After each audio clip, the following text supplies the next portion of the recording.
Maglinis ka nga. Anak! Tingnan niyo po yung nakita ko! Tingnan mo! Oh.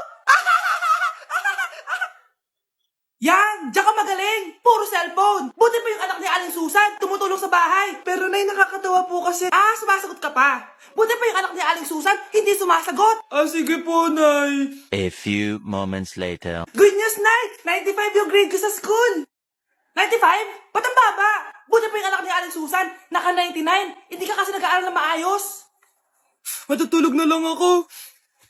Yan! Diyan ka magaling! Natutulog ka na naman!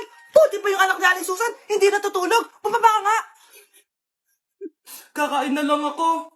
Yan, kumakain ka na naman. Wala ka lang ginawa kundi kumain. Buti pa yung anak... Tama na.